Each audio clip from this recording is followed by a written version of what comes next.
প্রতিটি লীলা হবার একটা কারণ আছে। এই লীলাটার নাম উত্তর গোষ্ঠ হলো কেন? মন দিয়ে শুনবেন যারা যেখানে বসে আছেন। এই লীলাটির নাম উত্তর গোষ্ঠ হলো কেন?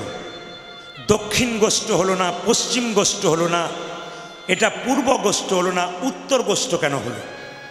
এর আসল কারণটা শুনে নিন। নন্দ মহারাজের ছেলের নাম কৃষ্ণ। জোরে বলুন হ্যাঁ না না। আচ্ছা, এই দিয়ে তাকাবেন। কৃষ্ণ দুটো আছে, একটা ভাগবতে কৃষ্ণ, একটা গীতাতে কৃষ্ণ। গীতার কৃষ্ণের 4টা হাত আছে। অর্জুনকে যখন শিক্ষা দিচ্ছিল, গীতার জ্ঞান দিচ্ছিল, কৃষ্ণের তখন 4টা হাত ছিল। ওখানে কৃষ্ণ হলো ঐশ্বর্যময় কৃষ্ণ, কিন্তু ভাগবতে কৃষ্ণ বাঁশিয়াওয়ালা কৃষ্ণ, তার মানে মাধুর্যময় কৃষ্ণ। আমরা ঐশ্বর্যময় কৃষ্ণকে দেখব না। কলিযুগের মানুষ ধৈর্য কম, আমাদের আয়ু কম, আমাদের কাজের চাপ, এত টেনশন, তার মধ্যে আমরা বাঁশিয়াওয়ালা কৃষ্ণ মানে মাধুর্যময় কৃষ্ণকে আমরা দেখব। তাকাবেন, আসলে নন্দ মহারাজের বাড়ি থেকে কৃষ্ণ প্রত্যেক দিন গোচারণে যেত। যখন গোচারণ থেকে ফিরত, ওই দিকটা ছিল উত্তর দিক। শুনবেন ভালো করে, ভালো করে শুনবেন। নন্দ মহারাজের বাড়ি থেকে কৃষ্ণ যখন যেত গোচারণে, যখন বাড়ি ফিরত, তখন বাড়ির দিকটা ছিল উত্তর দিক। এই জন্য লীলাটার নাম হয়েছে উত্তর গোষ্ঠ। আর একটা দেহতত্ত্বের দিকে তাকালে, আমার দিকে তাকান, এই নাভি থেকে এইদিকে নাভি থেকে এই পর্যন্ত হচ্ছে উত্তর গোষ্ঠ, আর নাভি থেকে নিচে পর্যন্ত হচ্ছে দক্ষিণ গোষ্ঠ। এইদিকে এটা হচ্ছে উত্তর, এটা পূর্বই ধরুন আমরা এলাম। মায়েরা, এই যে ছেলেগুলো আমার সঙ্গে দলে কাজ করছে, এর নাম পার্থ, এর নাম রামকৃষ্ণ। তা কোনোদিন ছেলের নাম পার্থ ছিল না, রামকৃষ্ণ ছিল না, প্রদীপ ছিল না, সুদীপ ছিল না, উদ্দীপ ছিল না, কাজল ছিল না, বাদল ছিল না। কি ছিল? বাবার ব্রহ্মানন্দে ব্রহ্মস্বরূপ আমরা ছিলাম। দেহতত্ত্বে কথা শুনবেন, এইখানে ছিলাম প্রত্যেকে। বাবা ধরে রাখতে পারলো না, মায়ের কাছে গেল। এই ব্রহ্মস্বরূপ জিনিসটা মায়ের গর্ভে প্রবেশ করিয়ে দিল। ভালো করে দেহতত্ত্বের কথাগুলো শুনবেন। এই উত্তর গোষ্ঠের মধ্যে বহু দেহতত্ত্বের কথা আছে, বহু জ্ঞানীজন কীর্তন শুনতে আসে। আমি সহজ করে বোঝাবার চেষ্টা করছি। আমরা সবাই বাবার এই জায়গাতে ছিলাম, ব্রহ্মানন্দে। কারো নাম তখন এই ছিল না, এই দিয়ে তাকাবেন, কারো নাম কিছু ছিল না। বাবা ধরে রাখতে পারলো না, মায়ের কাছে গেল, মায়ের গর্ভে প্রবেশ করে দিল। মা 10 মাস 10 দিন রাখতে পারলো, আর রাখতে পারলো না, আমাদের জন্ম দিয়ে দিল, আমরা পৃথিবীতে এলাম। মায়েরা, মায়ের মায়াতে পড়ে গেলাম। আমার ছেলে, আমার মেয়ে, আমার সংসার। ভগবানকে ভুলে গেলাম। ছেলে হলো, মেয়ে হলো, বিয়ে হলো, সংসার হলো, সব কিছু হলো। একদিন আপনার যাবার পালা হলো। মায়েরা, কীর্তনে অনেকে বলে না, দাদা কি পালা করবেন আজকে? এই যে দাদা কি পালা করবে? বলে পালা নয়, লীলা। পালা হয় নাটকের, পালা হয় যাত্রার। আমাদের দুটো পালা আছে জীবনে, সবার জানা আছে। একটি আসার পালা আর একটি যাওয়ার পালা। এ হচ্ছে উত্তর গোষ্ঠ, যাওয়ার পালা। আসার পালা পূর্ব গোষ্ঠ। সূর্য যখন পূর্ব দিকে উদিত হয়, সূর্য জল করে, পশ্চিম দিকে যখন যাই ঢলে পড়ে। আমাদের জীবন সূর্য কোন দিন এসছে? যেদিন মায়ের কোলে এসছি। আমরা আস্তে আস্তে মাঝ জায়গাতে আছি। কখন যে কে ঢলে পড়বে কেউ জানে না। কীর্তন শুনতে এসছেন, গ্যারান্টি আছে আপনি বাড়ি যেতে পারবেন না। রাত্রিবেলায় শোবেন, আপনার গ্যারান্টি আছে আপনি সকালবেলায় চোখ খুলবেন না। যদি চোখ খোলেন আপনার সকাল হবে, আর চোখ যদি না খোলেন আপনার জীবনে পরকাল হবে। ট্রেন আসবার সময় সিগন্যাল দেয়, আমরা জানতে পারি ট্রেন আসে। মৃত্যু আসবার সময় কোনো সিগন্যাল দেয় না। যে কোনো মানুষের জীবনে যে কোনো মুহূর্তে আসতে পারে, বলা যায় না কে কখন চলে যাবে। যাবার আগে অন্তত ভালো কাজটা করে যাও। একাই এসেছো, একাই যাবে, যাবার সময় তোমার সঙ্গে কেউ যাবে না। সুতরাং সংসারের সমস্ত কর্তব্য কর্ম করো, আসল কর্তব্য ভুলে দিও না, ভগবানের নাম কীর্তন। মায়েরা, তাহলে আমি বললাম দুটো পালা আমাদের আছে, আসার এবং যাওয়ার। ঠান্ডা মাথায় উত্তর দিন তো, যারা কীর্তন শুনতে এসছেন তাদের কোন পালা শেষ হয়েছে? আসারটা না যাওয়ারটা? জোরে বলবেন। বাচ্চাগুলো উত্তর দিয়েছে, মায়েরা ভাবছে না বলাটাই ভালো, পয়সা নেবেন প্রদীপবাবু বলবেন, উনি, আমাদের বলার কি দরকার আছে। আসার পালা শেষ হয়েছে, বাকি আছে কোনটা? অনেকে ভয়ে বলছে না যাবে না বলি আর কি।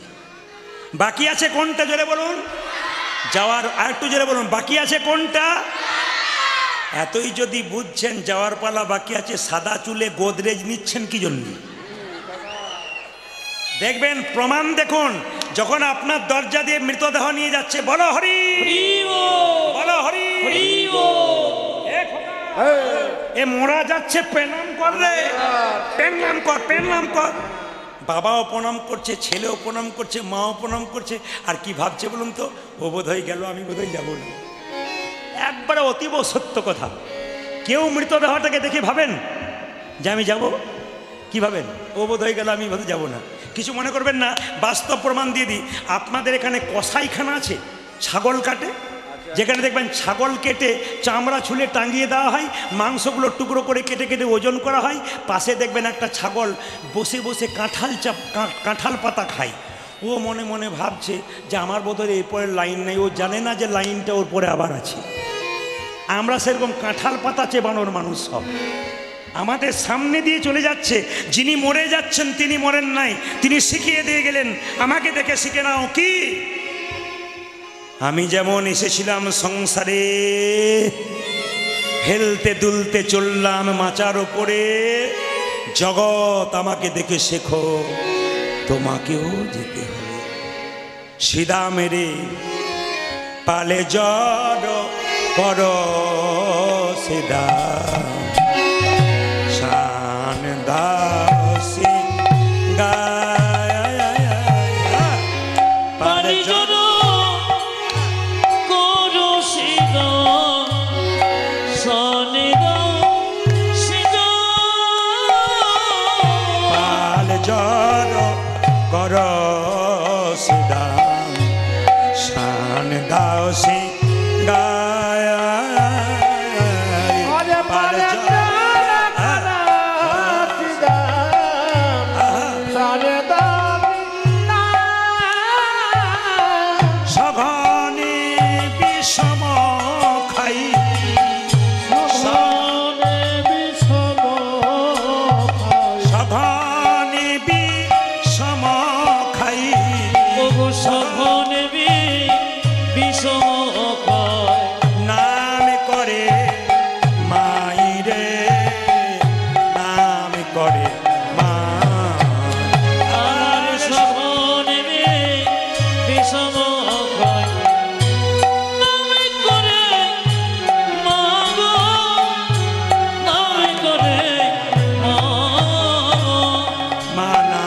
করে রে, নাম করে রে, নাম করে রে, ওরে সিদামি, ওরে সুদামি, মা নাম করে রে, ওরে সিদামি, ওরে সুদামি, মা নাম করে রে, ওরে সিদামি, ওরে সুদামি, মা নাম করে রে, সাধনে বিষম খাই, নাম করে মাই রে, নাম করে মাই। আমারি সাধনে বিষম খাই, নাম করে মাগো, নাম করে মা। এই যে দেখ দেখ, বেলি অবসান হইল, চলো যাই ঘরে রে, বেলি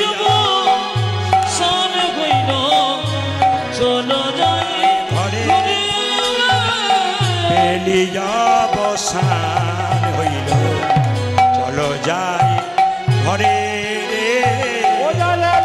যাবে চান হইল চলো যাই ঘরে মায়ের না দেখে এমন মায়ের না দেখে মায়ের না দেখে এমন মায়ের না দেখি কেমন কেমন করে রে কেমন কেমন আমার মায়ের না দেখে কেমন কেমন করে গো কেমন কেমন করে যে আজ গোঠে আমাদেরও বিলম্ব দেখিয়া রে আরে আজ আজ আমাদের বিলম্ব দেখিয়া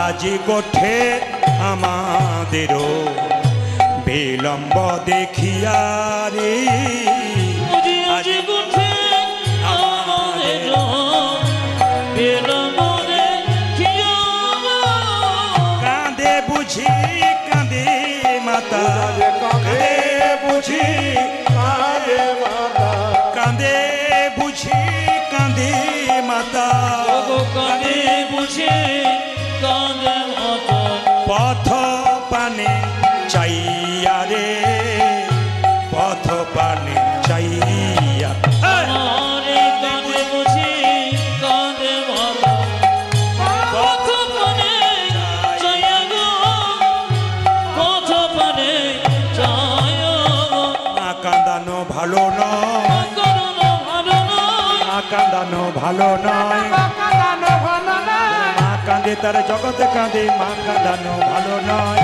কাঁদালে কাঁদিতে হবে মা কাঁদানো ভালো করে মা কাঁদে তার জগতে কাঁদে মা কাঁদানো ভালো নয় মা কাঁদে তোর জগৎ কাঁদে মা কাঁদানো ভালো না বলরাম দাস কহে শুনি কানাইয়ের বলে রে অনুরাম দাস কহে শুনি কানাইয়ের বলরাম দাস কহে শুনি কানাইয়ের বলি রে ও দাদা বলো দাদা দাদ কহে শুনে কানায়ের সকলরা খালো মাঝে অবো সকলরা ভালো মাঝে যে সকলরা খালো মাঝে ও দাদা সকলরা কালো মাঝে পড়ল যুদ্ধ রোল রে পড়ল যুদ্ধ আমারি সকলরা ভালো মাঝে করিল যত রনি রে করিল যত রমন আনন্দ আর ধরে না উলধ্বনি আনন্দরে ধরে না আনন্দ আর ধরে না আনন্দ ধরে না ঘরে ফিরে যাবে বলে আনন্দ আর ধরে না ঘরে ফিরে যাবে বলে আনন্দরে ধরে না ঘরে ফিরে যাবে বলে আনন্দ আর ধরে ও না দাদা ঘরে ফিরে যাবে বলে আনন্দ ধরে না সকলরা খালো মাঝে পড়ল যুদ্ধ রোলে রে পড়ল যুদ্ধ রোল আমারি সকলরা ভালো মাঝে পড়ল করিল যত রনি রে করিল যত রমন সবাই মিলে দুটি হাত তুলে বলুন রাধা রানী কি ব্যাস, পেছনের আমার দাদা ভাইরা যারা আছেন আমায় ভালো করে দেখতে পাচ্ছেন না, কিন্তু পাকা পাকা শ্রোতা পেছনে বসে আছে, সামনেও বসে আছে, পাকাগুলো পেছনে হয়ে গেছে।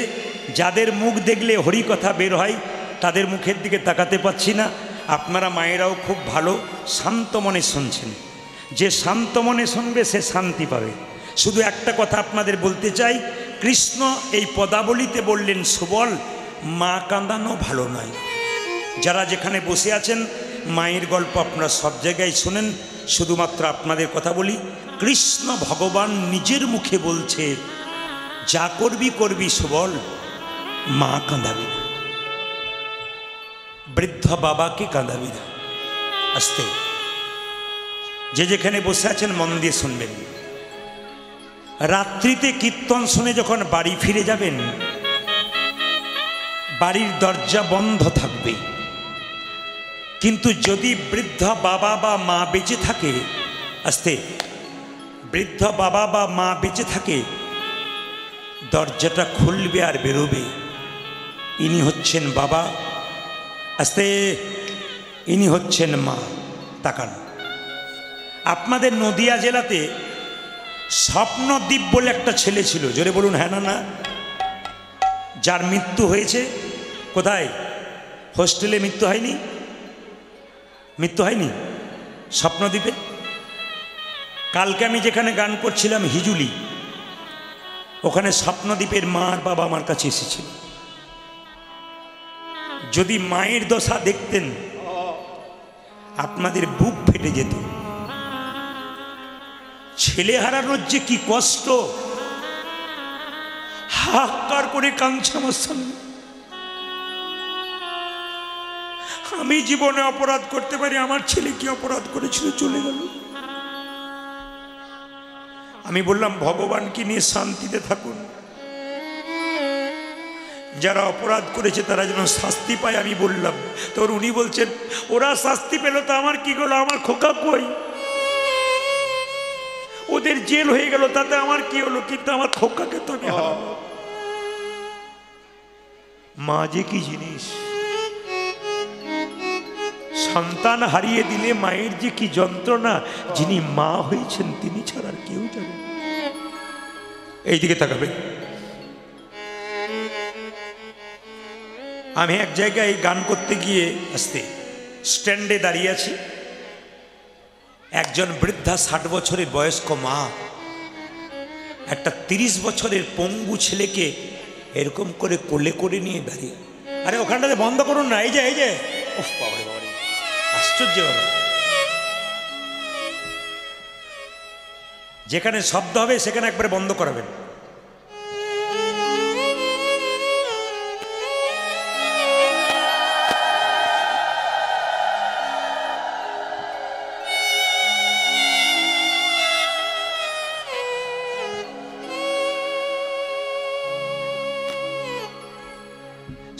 বছরের বৃদ্ধা মা, শুনবেন শুনবেন, সবার কাছে নিবেদন রইল, যে পাশে চিৎকার করবে ওর চিৎকারটা আপনি শুনবেন না।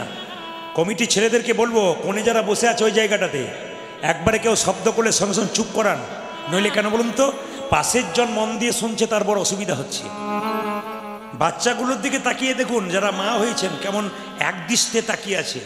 অনেক বাচ্চা, আমি কথাটা বলতে বলতে ওদের চোখ দিয়ে গড় গড় করে জল পড়ছে, বাচ্চাগুলোর দিকে তাকান, ওদের ভেতরে ঢুকে গেল, আপনাদের ভেতরে ঢুকলো না। শুনুন, 60 বছরের মা 25 বছরের ছেলেকে নিয়ে কোলে দাঁড়িয়ে আছে, পঙ্গু এই ছোট।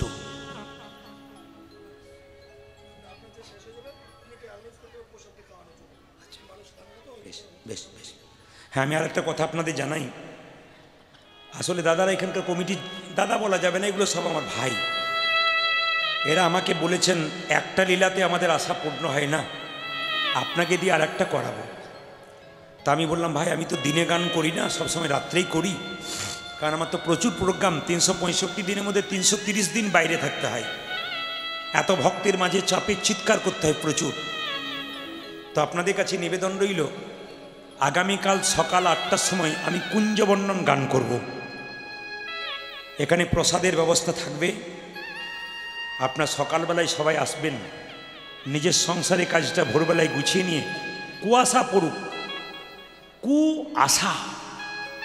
কুয়াশা থাকলে যেমন এখান থেকে ওখানে লোককে দেখা যায় না, ভেতরে যার আশা থাকে সে ভগবানকে কোনোদিন দেখতে পায় না। আকাশে কুয়াশা নেমেছে বলে ভয়ে কৃষ্ণ কথা শুনবেন না তা নয়, কুয়াশা নামুক, আশাটা ভালো নিয়ে আসবেন, কুয়াশা দূরে যাবে, জেনে নিন আপনারা। তো সে বৃদ্ধা মাটা 25 বছরের ছেলেটাকে কোলে করে নিয়ে দাঁড়িয়ে আছে। জিজ্ঞেস করলাম এটা কে? আমার ছেলে। কোথায় নিয়ে যাবেন? আমার বাপের বাড়ি। একে নিয়ে যাচ্ছেন কেন? দেখবার কেউ নেই, ভাই নেই, দাদা নেই, আছে কেউ দেখে না। আমার অসুস্থ হলে আমি খাই না, এক মুঠো ভাত আমার ছেলেটাকে দেয় না। এই তো ভাই, কিসের জন্য সংসার করেছেন? নিজের ভাই যদি খেতে না পায়, আপনি খাচ্ছেন, আপনার লজ্জা করছে না? বলছে ভাই হয়ে জিজ্ঞেস করে না, খোড়া ছেলেটা খেতে পারে না, একটু ভাত দিবে। আমি 4 দিনের জন্য বাপের বাড়ি চললাম, খোকাকে নিয়ে চললাম। সবাই পৃথিবীতে ছেড়ে দিলেও মা বাবা সন্তানকে ছাড়েনি। এইদিকে তাকাবেন, মেদিনীপুরের মাটিতে এক গরিব মানুষ চাষবাস করে, আয়োজন নাই। পঙ্গু ছেলেটাকে কোলে করে নিয়ে রিক্সাতে চাপিয়ে আমার কাছে এনেছে। প্রদীপবাবু, আপনার কীর্তনটা চালু করে দিলে ছেলেটা না সারাদিন হাসে, আনন্দ করে, লাফায়, কিন্তু আপনার কীর্তন বন্ধ হয়ে গেলে ও খালি চিৎকার করে, ছটফট করে, মোবাইলে চার্জ রাখতে হয়, সবসময়কে শোনাতে হয়, ঘুমিয়ে গেলে বন্ধ করে দিই। এর জন্য একটা কীর্তন আমার করে দিন। আমি বাবা হয়ে কথা দিলাম, লোকের দরজায় যাব, তবু কীর্তন করাবো, 5 জন মানুষকে সেবা দেব। আপনারা অবাক হয়ে যাবেন, ওর মনের ইচ্ছাটা ভগবান পূর্ণ করে দিল। ওই গ্রামের একজন ব্যক্তি ব্যাংকে চাকরি করে, উনি বললেন তোমার অত চিন্তা কিসের, প্রদীপবাবু যে টাকাটা নেই সেটা আমি দিয়ে দেবো। গ্রামের ছেলেরা বলছে তুমি কেন দেবে, তোমার কোনো চিন্তা নেই, যত সেবার ব্যবস্থা চাল ডাল সব আমরা তৈরি করে দেবো। উনি বলছেন কৃষ্ণের নামে নামলাম, কৃষ্ণ যে কৃপাময় এত জানতাম না, সব ব্যবস্থা নিজেই করে নিখে। হরি বল, হরি বল। শুধু মনোবলটাকে রাখতে হবে, শুধু সম্বন্ধ বোধ রাখতে হবে, গোবিন্দের সঙ্গে সম্পর্কটা তৈরি করতে হবে। তো মাকে বললাম, মা তুমি যখন মরে যাবে এই ছেলের কি দশা হবে? মা তখন বলল, বাবা আমি ঈশ্বরের কাছে প্রার্থনা করব আমার আগে যেন এ মরে যায়। আমার পৃথিবীতে কোনো মা চাই না, তুমি চাইলে কেন? আমি যে ভালো চাই, আমি মরে গেলে না খেয়ে মরবে, আমি যে স্বর্গে গিয়েও শান্তিতে থাকতে পারবো না। এ মরে গেলে আমি শান্তিতে মরব, আমার ছেলেকে আর কষ্ট পেতে হবে না। আপনাদের কাছে নিবেদন, মায়ের মতো আপন কেউ হয় না। মা অঙ্ক বোঝে না,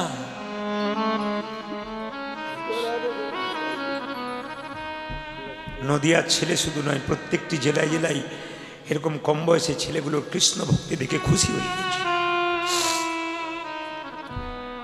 আজকের আসরটা এত শান্ত কেন? এত ভিড় হয়েছে, আপনারা চুপ করে বসে আছেন কেন? কীর্তন যদি কীর্তনের মতো করা যায়, মানুষ স্টপ হয়ে যায়। তাকান আমার দিকে। মা অঙ্ক বোঝে না, ছেলে 2টো রুটি খেতে চায়, মা গুজে গুজে 4টে রুটি খাইয়ে দেয়। মা তুমি জানো না আমি 4টে খেতে পারি না, খা খা, না খেলে যে তোর শরীর হবে না, বাবা খা। এরই নাম মা।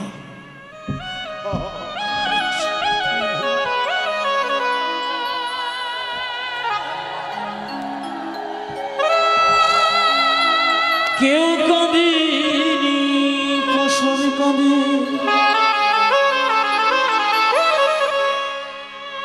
শুধু কেঁদেছিল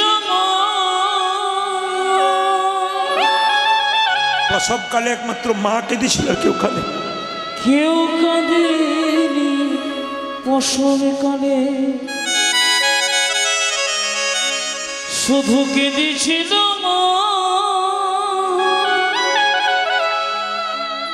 মায়েরা তরে কে ব্যথা দিও না, মায়েরা তরে কে ব্যথা দিও না, ও গো মা